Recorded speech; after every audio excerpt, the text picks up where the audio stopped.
Good morning, everyone. Today we will discuss the poem Dust of Snow. Dust of Snow. Dust का अर्थ यहाँ पर धूल नहीं है बल्कि डस्ट का अर्थ है डस्टिंग, झाड़ना. By Robert Frost, Robert Frost के द्वारा. तो कवि फर्स्ट स्टैंजे में क्या कहता है? The way A crow Shuk down on me the dust of snow from A hemlock tree. Hemlock tree here means A poisonous tree. Hemlock क्या है? ए poisonous tree with white flowers. ये सफ़ेद फूलों वाला एक धतूरे का पेड़, एक जहरीला पेड़ है. और क्रो जो है, क्रो क्या है? यहाँ पर क्रो को जो है समझा गया है बैड ओमन, बैड ओमन. तो कवि क्या कहता? कवि जो है वो एक हेमलॉक ट्री के नीचे खड़ा है और वो डिप्रेशन में. हेमलॉक ट्री किसका प्रतीक है? डिप्रेशन और सैडनेस का. तो कवि धतूरे के पेड़ के नीचे खड़ा है और वो उदास है, निराश है. वो क्या कहता है? The way A crow Shuk down on me the dust of snow. जिस प्रकार से कौवे ने मेरे ऊपर बर्फ के छोटे छोटे पार्टिकल, डस्ट ऑफ स्नो का अर्थ है बर्फ के छोटे छोटे पार्टिकल्स गिराए. The way A crow Shuk down on me the dust of snow from A hemlock tree. जैसा कि हमने बात की कि कवि जो है वो हेमलॉक ट्री के नीचे खड़ा है और वो डिप्रेस है, सैड है. तो जिस प्रकार से कौवे ने मेरे ऊपर बर्फ के छोटे छोटे पार्टिकुलर्स गिराए. तो इस स्टैंजा में हम अब बात कर लेते हैं लिटरेरी डिवाइसेस की. लिटरेरी डिवाइसेस, यहाँ पर कौन कौन से लिटरेरी डिवाइसेस का यूज किया गया है? तो सबसे पहले हम बात करते हैं जो पैटर्न जो है स्टैंजा में यूज किया गया है वो है ए बी ए बी. अब हम क्रो, क्रो को क्रो क्रो किससे मैच कर रहा है? स्नो से. क्रो मैच कर रहा है स्नो से. तो क्रो को हम डिनोट करें ए से. अब मी जो है वो किससे राइमिंग कर रहा है? ट्री से. तो हम इसको बी डोनेट करते हैं. तो crow snow A B B. तो जो पैटर्न है स्टैंजा का वो है ए बी. अब हम सेकंड बात करते हैं. स्टैंजा के अंदर दूसरा जो लिटरेरी डिवाइसेस है वो है एंजैम्पमेंट. एंजैम्पमेंट का क्या अर्थ होता है? एंजैम्पमेंट का अर्थ होता है कि कोई भी पंक्चुएशन मार्क का प्रयोग न करना.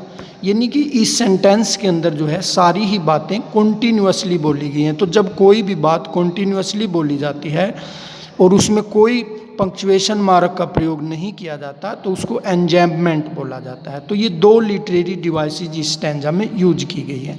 अब बात करते हैं सेकंड स्टैंजा की. सेकंड स्टैंजा में पोएट क्या कहता है?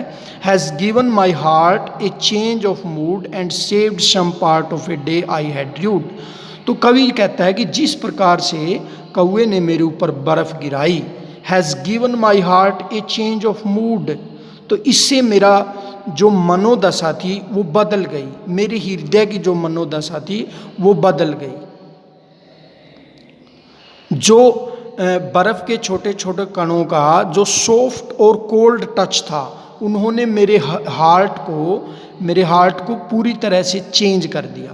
And saved some part of a day I had rued. Rued का अर्थ यहाँ पर क्या है? Held regret. हेल्ड रिग्रेट यानी कवि जो है जो उदास था, जो पछतावे में था, तो कहता है इस घटना ने मेरा बचा हुआ दिन का जो भाग है वो वेस्ट होने से बचा लिया. And saved some part of a day I had rued. तो इसने मेरे बचे हुए दिन को खराब होने से पूरी तरह बचा लिया.